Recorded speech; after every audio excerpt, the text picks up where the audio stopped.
में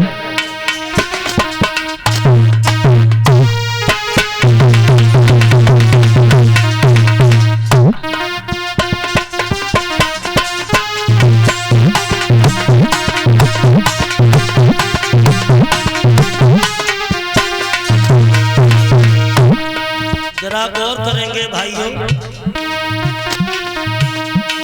अरे दमयंती बन बन में डोली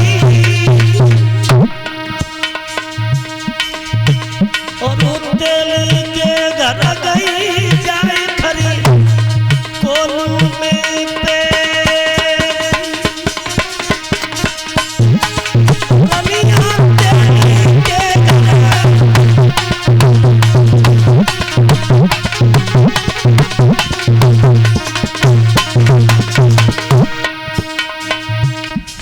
अरे बोगारी तेल की सुनती बोगारी तेल की सुनती अपने धर्म के कारण दुखिया बन बन में फिरती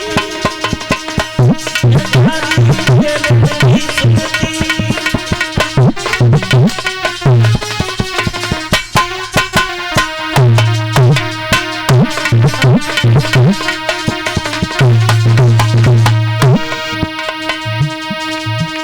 अरे बात कोई मत मानो झूठी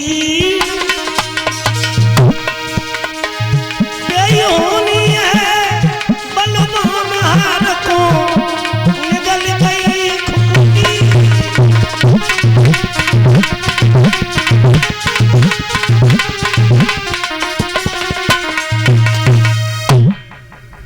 राजा नल की पत्नी दमयंती ने कष्ट झेले और उसी तरीका से हरिश्चंद्र की पत्नी तारावती कष्ट झेल रही है। तो भक्तों हरिश्चंद्र मरघट में ड्यूटी लगी है। अब देखिए बहनों भाइयों, उधर मैया तारा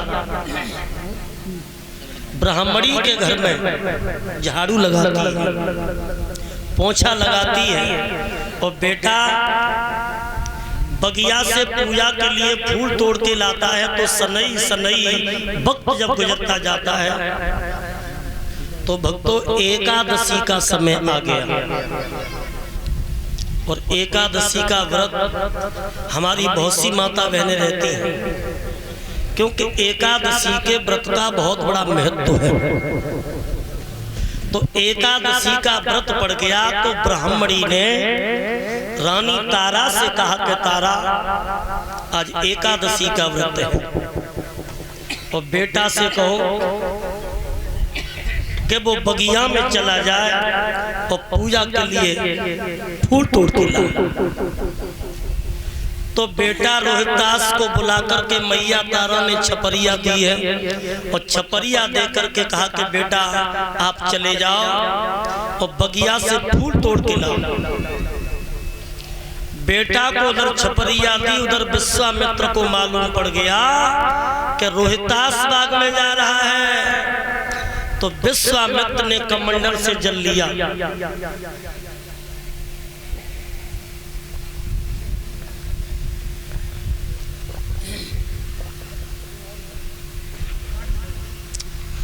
और कमंडल से जल लेकर के भक्तों मंत्र पढ़ करके जमीन पे पटका और जमीन पे जब पटका है तो कहा कि नाग देवता तैयार हो जाओ। नाग देवता को प्रकट किया और कहा कि आप जाओ बाग में छिप जाओ। एक बच्चा आ रहा है और वो बच्चा जन्ना लौट के नहीं जाए, क्योंकि हरिश्चंद्र की कठिन परीक्षा है। और बेटा बाग में पहुंचा है, फूल तोड़ता जाता है, छपरिया में रखता जाता है और आगे बढ़ता जाता है। लेकिन वो नाग रोस में छिप करके बैठा था। क्या पता था बेटा को कि मेरा अंतिम समय है। एक फूल पर जने हाथ डालो और उसी रोस में वो नाग छिप करके बैठा था। सो बेटा को उंगली में डस लो और डसते ही डसते मुंह से झाग छूट गया। रोहितदास चिल्लाने लगा, माँ मैया मुझे बचाओ।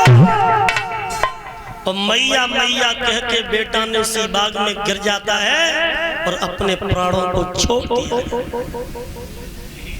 और इधर मेरी माताओं, कपटी विश्वामित्र ने आवाज लगा दी काशी में,